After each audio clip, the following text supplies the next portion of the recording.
Assalamualaikum students of grade 6. Your English teacher is present here once again with your Oxford Progressive English lessons. I hope you have prepared your previous lessons. So now we move towards our next lessons. You will open your books at page number 10. We have completed 2 chapters of unit number 1. Now we are moving towards our 3rd chapter, that is our poetry. The name of the poem is Across the Indus. Friends, in this poem, the poet talks about a city. The city life appeals very ugly to the poet. The poet ironically says that it is beautiful, but the poet talks about the ugly condition of the city. The city is crowded, creating germs, and the children in the city are paralyzed.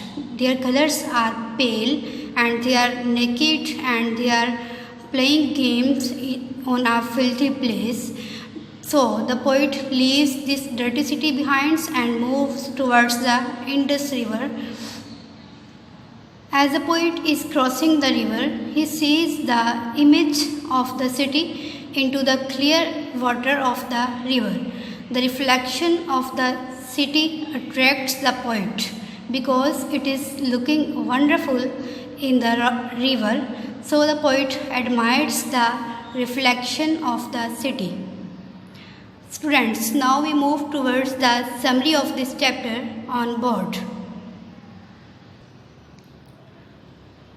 Students, as you know that we are discussing a poem Across the Indus, so we shall discuss what is poetry. Poetry is the spontaneous overflow of powerful emotions reflected in tranquility. So we move towards the summary of this chapter. In this poem, the poet shows his disapproval of the ugly city life. The city is crowded, dirty and disgusting. The houses are destroyed and the children are moving in bad condition. But as the poet crosses the bridge of the Indus River, his point of view changes after seeing the beautiful reflection of the city in the water of the river. Students, you will read this whole poem by yourself. This is a very short and very easy and beautiful poem. So you will study the whole poem. Now we move towards the words meanings of this poem. Number 1, festering, creating germs. Number 2, insistent, demanding attention. Number 3, sores, wounds. Number 4, filth, dirt. Number 5, obliterate, remove. Number 6, swirl, twist and turn. Number 7, placid, still. Friends, now move towards your books once again. You will open your books at page number 11. Here we are going to solve an exercise, vocabulary. The first verse is a very vivid means clear, description of a busy, crowded, dirty, hot city. Use your dictionary to explain the meaning of the following words: festering, creating germs, drawn, stingless male bee, indifferent, showing lack of interest, disgorging, vomiting, obliterating, removing.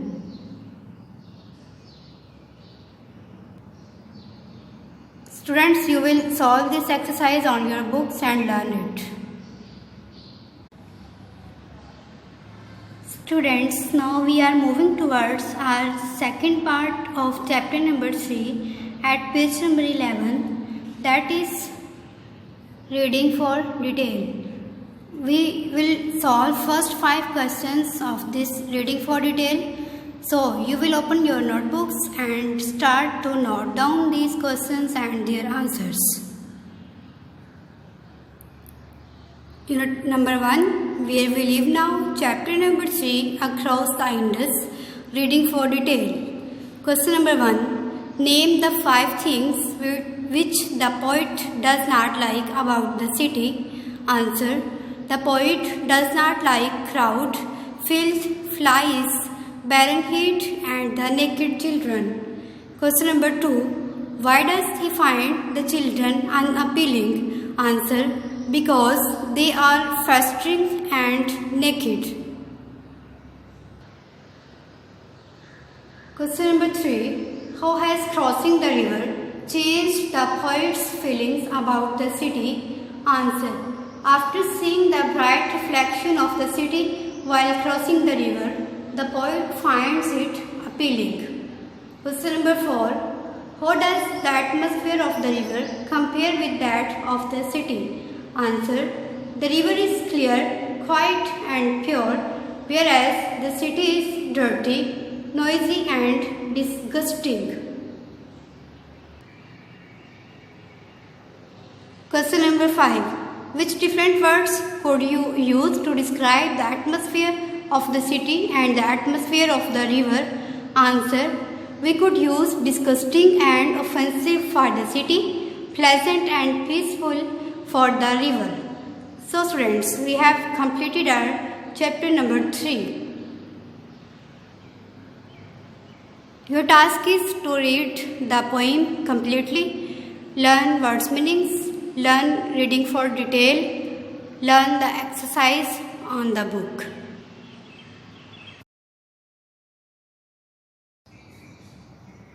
Students, now we are going to start our chapter number 5 of unit number 1. The name of this chapter is Different Places to Live. This chapter is at page number 19 of your book. Students, this chapter contains 3 texts. In text 1, the writer describes about Venice, a city of water. Venice is a city in the northeast of Italy in Europe. It is called a city of water because it has been built on 118 small islands. As you can see in the picture, it is Venice city and the water in the picture is the water of islands on which this city has been built. So students, the writer describes that Venice is a treasure trove. Treasure trove means hidden wealth. It is a hidden wealth for the world because it contains historic buildings, many of which contain world famous paintings. So the famous paintings of the world are put in the historic buildings of Venice. In paragraph 2, the writer explains that there is a danger of flood in Venice as it has been built on islands. The writer says that between October and April, Venice is flooded by high waters. The worst flood was in 1966, which washed away many historic treasures of Venice. The serious next flood is expected in 2030, and the authorities of Venice city are trying to protect the city before that date. On the next page, in text 2, the writer describes street children in Brazil. Brazil is a country where we find social inequality. Social inequality means that there is a vast difference between the rich and the poor. The rich are very rich and the poor are very poor. The poor people of Venice do not have jobs and they are illiterate. They have no hope about their bright future, so their houses become a violent place for them. In this place of violence and torture, the children cannot survive because they have many wishes to fulfill. So the children leave their houses and go into the street without any shelter. These street children are looked upon by everyone because they often beg for money to fulfill their basic necessities of life. The government and authorities of Brazil also do not pay any attention to these street children, and the situation is becoming worse from worse day by day. In text 3, the writer describes about living in a jail in Mongolia.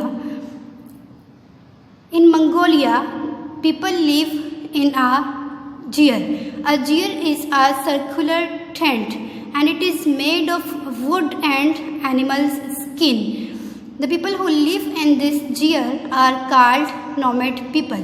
Nomad means homeless. The people who do not have a home of their own are called nomad people.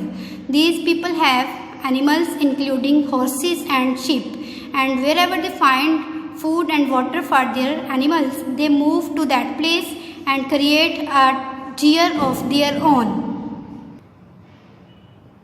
The winter season is tough for these nomad peoples in jeers because a jeer is a weak circular tent and it cannot resist cold.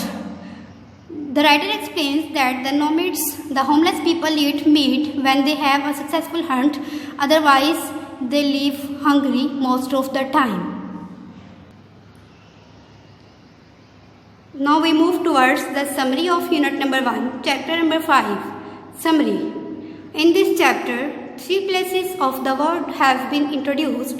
These places include Venice, Brazil and Mongolia. Firstly, the writer talks about Venice, that is called a city of water, as we have discussed in the chapter. Secondly, the writer explains the poor condition of the street children in Brazil. Lastly, the writer tells us about the homeless nomads in Mongolia.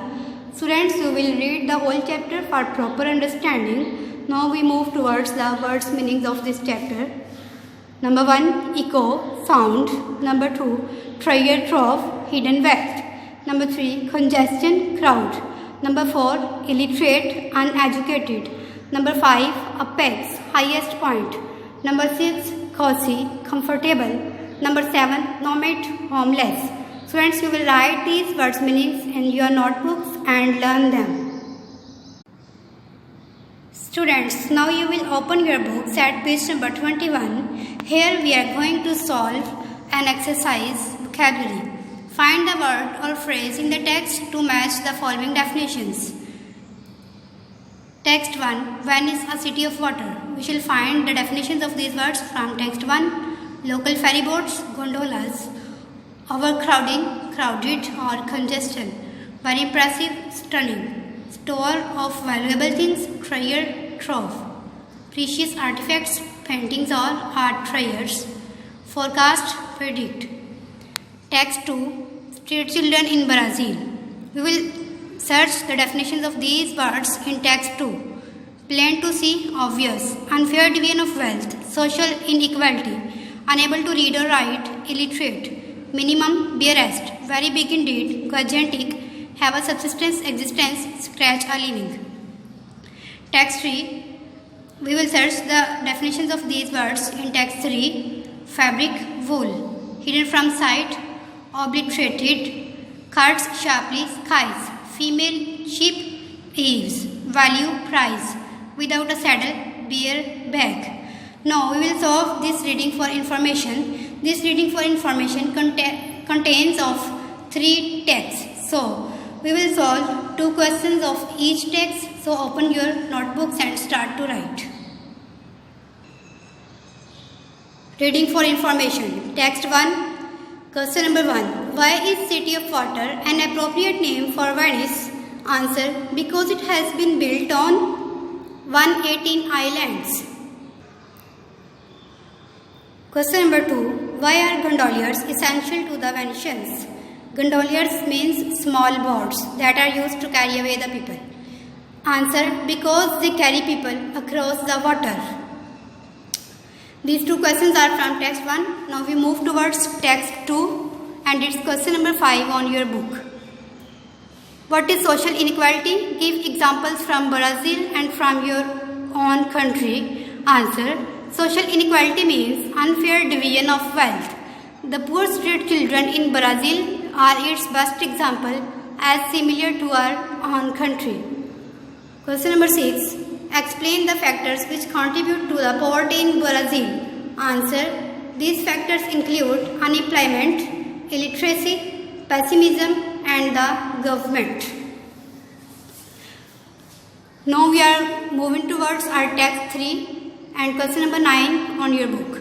How is Azure constructed to suit the climate and nomad's way of life?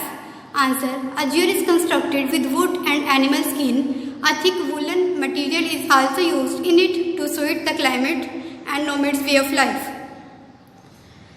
Question number 10. Why are the Mongolian people forced to be nomads? Answer. Because they do not have a home of their own and they build a lair where they find food and water for their animals. So students, we have completed 2 more chapters of our unit number 1. We have completed our chapter number 3 and chapter number 5. As for chapter number 4 is concerned, that is not included in your syllabus. So students, this is your 1 week's task. You will read the full chapters by yourself, learn the words meanings, learn exercises and learn question answers of each chapter. Thank you.